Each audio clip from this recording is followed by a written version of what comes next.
Fala meu querido, fala minha querida, eu sou o professor Welton Oliveira aqui do canal Muita História e hoje, depois de um longo período de férias, estou aqui para conversar com vocês sobre a Europa depois da Revolução Industrial. Mais precisamente, hoje nós vamos falar sobre a Europa no século XIX, estaremos falando sobre as doutrinas sociais que irão surgir no pós-revolução industrial, como é que os operários vão acabar se organizando. Então a gente vai falar sobre socialismo, a gente vai falar sobre anarquismo, a gente vai falar sobre a encíclica. Ó, hoje nós vamos falar sobre diversas temáticas. Então não perca essa aula, não perca essa nossa conversa. Antes de mais nada, se inscreva no canal, assine o sininho e fique por dentro de absolutamente tudo que nós temos para vocês. Então, vamos lá, gente.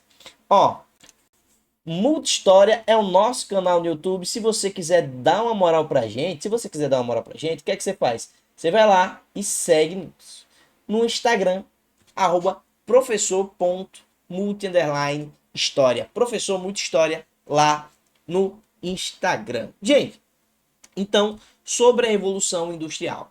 A gente sabe que o processo da Revolução Industrial, ele tinha uma perspectiva. Qual era a perspectiva? De máximo lucro em mínimo tempo, tá? E a gente também deveria conseguir um mínimo custo. Professor, tá muito rápido, eu não estou conseguindo entender essa bagaça. É basicamente assim. Antes da Revolução Industrial, o que era que nós tínhamos? Nós tínhamos artesãos. Então o cara vai lá, pega a matéria-prima, transforma no que você quiser e é isso aí. Só que qual é o problema? É que a gente demora muito tempo para produzir uma única peça. E graças à Revolução Industrial, cada vez mais a gente foi conseguindo produzir uma grande quantidade de peças no menor tempo. Só que cada vez mais os burgueses, os donos do meio de produção, os proprietários das indústrias começaram a perceber que não era apenas uma questão de tempo e máximo lucro. Era uma questão de quê? De custo também. Porque se eu consigo comprar uma grande quantidade de matéria-prima, eu compro ela num precinho bem baratinho, certo? Então, vai lá, você tenta negociar alguma coisa, vou comprar, deixa eu ver, sandálias, só que eu vou comprar em grande quantidade, eu não vou comprar uma só. Vai lá comprar 1.000 pares de sandália, obviamente o cara vai lhe dar um desconto. A mesma coisa aconteceu aqui. Então, o que é que eles vão fazer? Cada vez mais eles vão comprar uma grande quantidade, certo? Para que assim eles consigam desconto e consigam matéria-prima no mínimo custo, num custo bem pequenininho. E aí sim, eles vão inserir esse produto na produção para que no final a gente tenha um máximo lucro, aí sim, de verdade, numa menor quantidade de tempo. Ó, é importante a gente falar também sobre as classes sociais. A partir de então, a gente vai começar a utilizar diversas nomenclaturas que vão ser ou criadas ou recalchutadas por Marx. Isso mesmo. O Karl Marx vai ser o pensador do socialismo, só que ele não foi o cara que estudou o socialismo. Ele estudou o capitalismo e a partir de então ele criou um sistema, mas não apenas ele criou esse sistema. Nós temos aí a construção de Marx e Engels, só que a gente vai falar um pouco deles aí depois. O que é que eu quero que vocês entendam até aqui? É que o Marx ele vai criar diversos conceitos, diversas novas palavras, ou ainda ele vai pegar palavras que já existiam e vai incrementar nesse vocabulário mundial para a gente acabar conversando sobre produção, para a gente acabar conversando sobre economia. Quer ver um grande exemplo? Ele vai ser o cara que vai dizer que os donos das fábricas, os donos das indústrias, são os donos do meio de produção, certo? Ou seja, eles são donos das indústrias. As indústrias vão possibilitar a produção de algum produto. Então, donos dos meios de produção. Quem trabalha, a galera que sai do campo, que vai trabalhar nas fábricas, serão chamados por Marx de trabalhadores livres, certo? Porque eles têm apenas a sua força de trabalho. Beleza? Certinho. Então a gente vai ter essa divisão também de classes sociais, tanto na sociedade quanto aí nas fábricas. Bora lá pipocar. Ó, o que é que nós temos? A exploração da mão de obra. Eu quero que vocês entendam que cada vez mais isso aqui estará acontecendo em diversas regiões, não só da Europa, mas do mundo, certo? E por que que eu falo sobre uma exploração de mão de obra. Porque essa exploração de mão de obra não vai acontecer apenas aqui na Europa, tá? Não vai acontecer apenas aqui na Europa. Nós vamos ter isso sendo espalhado por diversas regiões do mundo. E como um grande problema causado pela Revolução Industrial, a gente vai ter o neocolonialismo. E aqui eu trago para você o que foi o neocolonialismo. Né? Foi uma busca incessante por mão de obra barata e matéria-prima barata também. Só que eles também estarão preocupados em encontrar novos mercados consumidores. Agora eu quero que você olhe aqui, olhe no meu olho, para a gente conversar sobre, rapidão, né, sobre esse neocolonialismo, que outras pessoas também vão chamar de imperialismo. Vamos pensar no exemplo da Inglaterra. Imagina que a Inglaterra foi o berço da Revolução Industrial. Então, ela vai produzindo, ela tem diversas posses territoriais em outras regiões, e vai ter um momento que ela vai produzir tanto que o pessoal da Inglaterra e da Europa, no plano geral, não vão conseguir consumir tudo que ela produz. Então, a Inglaterra vai ter uma superprodução. Ela vai precisar escoar esses produtos por diversas regiões do mundo. Então, o que ela vai fazer? Ela vai pegar esses produtos e vai começar a introduzir em algumas regiões, principalmente na África. Quando a Inglaterra chega lá na África, ela vai perceber o seguinte, pô, então eu não vim aqui apenas para vender o meu produto que eu produzo lá na Inglaterra. O que é que ela vai ver também?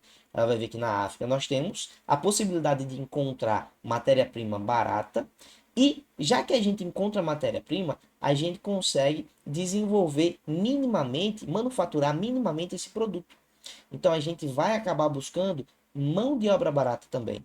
Então lá mesmo na África, a gente vai pegar a matéria-prima, a gente vai pegar a mão de obra e a gente vai produzir minimamente e vai simplesmente vender esse produto por diversas regiões do mundo.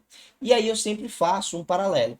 Imagina, vai ser mais barato para os Estados Unidos, para uma empresa dos Estados Unidos, produzir, fabricar um produto nos Estados Unidos, com a matéria-prima produzida nos Estados Unidos e com a mão de obra paga em dólar, ou vai ser mais barato ela vir aqui para o Brasil, produzir, fabricar esse mesmo produto em real, pagando em real.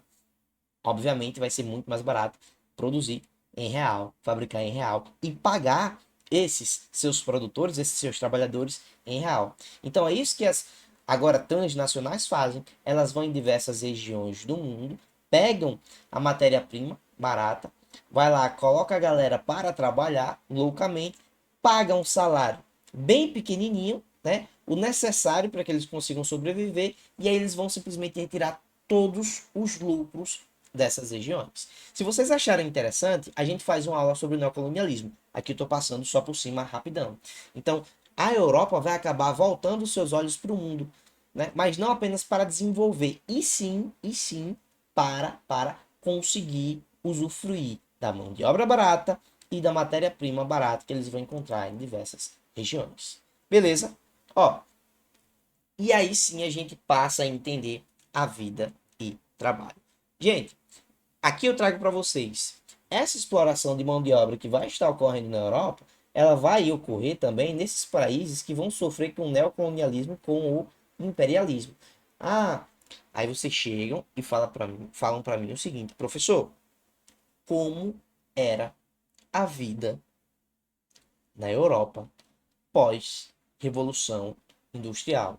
As pessoas, elas vão morar nos cortiços, que são uma espécie de casinhas, certo? Uma espécie de república, vai lá, uma espécie de república no qual a gente mora uma galera, tudo amontoado, com condições de higiene péssima, certo? Locais extremamente insalubres, e ainda eles vão passar por uma jornada de trabalho de 16 horas por dia. São 16 horas por dia de trabalho. Quando voltam para casa depois dessas 16 horas, você vai estar morando no cortiço com a galera de gente. Agora eu quero que vocês entendam também que a gente vai ter, além dessas 16 horas marotas para a gente trabalhar, além desses cortiços, a galera vai começar a ter diversos problemas de saúde. Por que eu falo para vocês sobre esses problemas de saúde? Imagina que alguém tem tuberculose. Aí você está dividindo casa com essa pessoa, você trabalha com ela na fábrica, uma hora ou outra você vai acabar pegando. Ah, professor, mas não era só isso. Claro que não era. Imagina que você trabalha 16 horas na fábrica, você volta para casa, geralmente a galera vai morar nos subúrbios, né, isso? Ou seja, regiões marginais que ficam perto ali da fábrica, que ficam margeando a fábrica. Enfim, enquanto a fábrica está jorrando loucamente toda aquela fumaça que vem do próprio carvão, as pessoas vão acabar respirando aquilo ali. E, obviamente, vão acabar adoecendo. Tudo bem? Então, quero que vocês entendam que, para além das 16 horas de trabalho, as pessoas vão morar em subúrbios, as pessoas vão morar em cortiços, que são moradias coletivas, e elas vão desenvolver diversos problemas de saúde graças a essa divisão, e porque elas moram perto das fábricas, elas moram às margens da fábrica. Tudo bem, gente? Só que nós vamos ter, além disso, as vilas operárias. Essa foto aí é da Vila Operária de Neópolis aqui, ó. Isso aqui é da Vila Operária de Neópolis, que fica do outro lado aí de Peneiro. Mora em Peneiro, como vocês já devem saber. Do outro lado aí nós vamos ter Neópolis. Em Neópolis nós temos uma fábrica, e essa fábrica, a partir do momento da sua construção, acabou construindo também as vilas operárias. E esse é um grande exemplo de vila operária. As vilas operárias vão acabar se desenvolvendo na Europa também. Só que, pô, por que eu estou falando sobre vila operária aqui? Eu quero que vocês entendam que cada vez mais as fábricas vão se tornar o centro da vida das pessoas. Professor, por quê? Imagina que a gente tem a construção da fábrica e do ladinho, coladinho na fábrica, nós vamos ter as vilas operárias. E aí pergunta, qual a função das vilas operárias? Ela vai ter a função, basicamente, daquele trabalhador não se desvincular do seu trabalho. Professor, qual a função da vila operária? É a não desvinculação do trabalhador ao seu trabalho. Como assim, professor? Não estou conseguindo entender. Imagina que, vou colocar aqui só para vocês terem uma noção. Imagina que aqui a gente vai ter a fábrica, ó. Aqui é a fábrica bonitinha, vou desenhar até a chaminé para vocês entenderem. Certo? Isso aqui é a fábrica. E aqui do lado nós vamos ter a casinha, certo? Só que o que é que eu quero que vocês entendam? É que essas casas, que vão ser divididas com o trabalhador e sua família, elas vão ficar aqui pertinho da fábrica. Qual é o problema? É que a fábrica, ela vai ter um sino, né? Imagina aquele sininho que tem na sua escola, sei lá, que tinha na sua escola. É que ele faz quase aquele barulho como se fosse da sineta da Segunda Guerra Mundial, aí, aquele barulho absurdo. Então o que é que acontece? Às 7 horas da manhã, isso aqui toca. Isso aqui toca dizendo, ó, tá na hora de começar a trabalhar. Só que essa sineta, o sinal de troca de turno, o sinal de início de turno, não vai reger apenas a fábrica. Cada vez mais ele vai começar a reger também as casas das pessoas. Então logo a gente vai entender que às 7 horas da manhã a gente já deve estar de pé para começar a trabalhar, independente da gente trabalhar ou não, independente da gente estudar ou não, mas às 7 horas da manhã a gente deve estar de pé e disposto para fazer alguma coisa. Às 12 horas, que é quando frequentemente a gente tem a troca de turno, vai ser a hora da gente fazer o quê? Da gente almoçar. E aí a gente vai ter uma vinculação entre o horário da fábrica e o horário da vida das pessoas, certo? E às 18 horas, mais uma vez, é a hora de estar todo mundo bonitinho, arrumadinho para a gente fazer a janta. Talvez isso seja uma utopia hoje, mas eu quero que vocês entendam que as vilas operárias, elas vão simplesmente surgir para reger a vida do trabalhador, inclusive fora do seu trabalho, certo? Então, as vilas operárias, elas vão surgir para que a gente consiga cada vez mais atrelar a vida do trabalhador, a vida do operário ao seu próprio trabalho. Certinho, gente? A gente vai criando um microcosmo social ali no qual as pessoas vão acabar vivendo em função da fábrica e não vão conseguir se desvincular de forma alguma do seu trabalho, do ser operário. Vamos lá pipocar então. Falei demais. Olha só, gente. Então aí eu começo a falar para vocês sobre os movimentos sociais e logo de cara eu falo para vocês sobre o ludismo. Aqui nós temos uma imagem do ludismo. O que seria isso? O ludismo vai surgir aí na Europa, tá? Vai surgir na Europa e basicamente o que é que eles faziam? As pessoas que eram vinculadas a esse movimento, os ludistas, eles acreditavam que o mal que a Revolução Industrial trouxe não foi trazida por pessoas, mas sim pelas máquinas. Eles acreditavam que cada vez mais as máquinas tomavam os seus locais de trabalho, tomavam suas funções. Geralmente, eles invadiam as indústrias de fiação e tecelagem, certas fábricas de tecido, e eles quebravam todos os maquinários. Então, vamos mais uma vez para a definição? Para a galera do ludismo, simplesmente eram os maquinários que proporcionavam toda a maldade que reverberava na sua vida. Para os ludistas, o mal que a Revolução Industrial trouxe foram as máquinas. Por isso, eles invadiam as indústrias e acabavam quebrando todos os maquinários. Quero falar para vocês dos sindicatos. Os sindicatos, gente, também vão surgir durante todo esse período aí que eu já estou falando para vocês, durante todo esse período do século XIX. Só que é importante a gente falar o seguinte: esses operários, eles vão começar a se organizar em associações para defender absolutamente todos os seus direitos e lutar por suas reivindicações. Agora eu quero que você entenda que essas associações cada vez mais vão ficar conhecidas como trade unions. Ou seja, a gente não vai ter a formação fatídica de um sindicato, mas hoje a gente pode entender essa união como sim os sindicatos. Então, qual é a função do sindicato, professor? É lutar a favor dos trabalhadores, é lutar a favor dos direitos dos trabalhadores, é conquistar novos direitos para esses trabalhadores. Então, eu quero que vocês entendam que nós vamos ter, e é importante falar, nós vamos ter uma sociedade antes e uma sociedade depois da Revolução Industrial. Tem um autor que eu não vou lembrar o nome dele agora, um sociólogo, que ele vai dizer que nós vamos ter uma solidariedade mecânica e nós vamos ter uma solidariedade orgânica. O que seria essa solidariedade orgânica? A partir do momento que todos nós estamos juntos, fazendo parte, estamos convivendo dentro de um mesmo ambiente, é muito mais fácil eu acabar entendendo os seus problemas. É muito mais fácil eu estar olhando para você e entender os seus anseios. Pô, é óbvio, se eu chegar numa sala de aula e perguntar quem aqui quer mais 20 minutos de intervalo, os meninos vão levantar a mão, as meninas vão levantar a mão. Se eu perguntar para os professores quem aqui quer um maior aumento salarial, a maioria deles vão levantar a mão. Por quê? Porque a gente entende a dificuldade na nossa classe, assim como os estudantes vão entender as suas dificuldades, certo?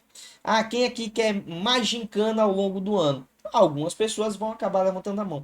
E por que mais de uma pessoa? Por que isso não é singular? Por que esses movimentos são plurais? Porque nós temos uma sociedade orgânica, uma solidariedade orgânica. Um vai acabar entendendo o outro porque a gente acaba participando do mesmo ambiente social. Beleza? Então, nesse inteirinho, nesse processo, nós vamos ter a formação desses trade unions, que vão ser entendidos como o embrião desses sindicatos que vão lutar a favor de novos direitos para os trabalhadores. Quero falar para vocês, além dos sindicatos, eu vou acabar falando sobre o cartismo. Professor, o que diabo é cartismo? Ó, passei aqui cartismo. Gente, quando eu falo para vocês sobre o cartismo, eu quero que vocês entendam que isso aí vai ser uma decorrência da própria Revolução Liberal de 1830, que vai ocorrer na França. Mais uma vez a gente de história falando sobre a França.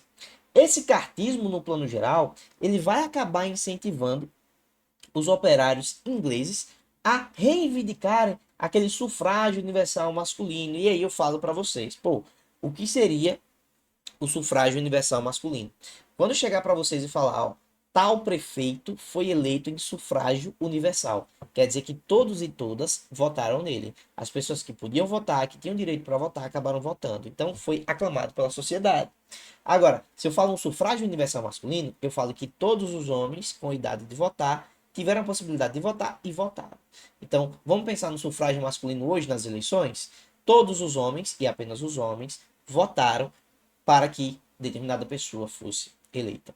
Professor, um grande exemplo de sufrágio universal. As eleições, eleição municipal, eleição para presidente, eleição para todo tipo de cargo que acontece aqui no Brasil. Sufrágio universal. Todos e todas votam. Ah, mas não fui eu que votei nele e ele ganhou. mas ele foi eleito sufrágio universal. Isso quer dizer voto aberto, as pessoas podem votar. No caso do sufrágio universal masculino, é um voto aberto dos homens, né? Só os homens podem votar. Ó, vamos lá pipocar. Tava falando para vocês sobre o cartismo, né? Nesse documento aí, que é totalmente atrelado aos operários ingleses, a gente vai ter aí o lançamento da Carta do Povo, no qual várias pessoas vão acabar aderindo. Então, a gente vai ter aí diversas reivindicações desses trabalhadores ingleses. A gente vai ter a exigência de uma eleição de representantes para a Câmara de Deputados. A gente vai ter que ter, obviamente, a remuneração desse representante. Enfim, tudo isso ainda não ocorria. O que é que eu quero que vocês prestem atenção? Ó, a Carta do Povo vai ser uma carta que a maioria das pessoas vão assinar, a maioria dos operários vão assinar, e eles vão pedir novos direitos. Professor, isso não é sindicato? Não. Na Carta do Povo, ela vai acontecer onde? Na Inglaterra, no operariado inglês. Eles vão querer lançar um deputado aí, obviamente ligado ao setor trabalhista, e esse rapaz deveria ser, sim, né, fatidicamente remunerado pelos seus serviços. Querem um grande exemplo? Aqui no Brasil, Getúlio Vargas vai lá, faz diversas modificações e ele coloca um representante dos sindicatos dentro das câmaras. Era isso que a galera do cartismo queria, certo? Só que eu quero falar para vocês sobre outra temática ainda dentro desse nosso conteúdo. Eu quero falar para vocês sobre a burguesia. Eu quero que vocês imaginem que durante esse século XIX aí, o que é que nós vamos ter? O operariado tá louco, maluco, a gente tá quebrando as máquinas, nós somos do ludismo, nós estamos sendo do sindicato, né? Então nós vamos acabar pedindo nossos direitos. No cartismo a gente vai acabar assinando a carta, quer um representante para deputado, só que tem um grande problema. Vocês acham que os burgueses vão ficar de braços cruzados enquanto os operários estão promovendo, quase não sai, estão promovendo cada vez mais uma derrubada? Cada vez mais uma derrubada desse poderio da burguesia? Claro que não. Então os burgueses vão acabar reprimindo, os burgueses vão acabar se impondo, certo, dentro daquela sociedade, eles vão demitir pessoas, eles vão tentar acabar com todas as formas de organização desses movimentos, certo? E a gente vai ter ainda nesse processo a opressão, a gente vai ter ainda a opressão promovida pela burguesia. Ó, quero falar então para vocês aqui o seguinte. Essa foi a nossa aula.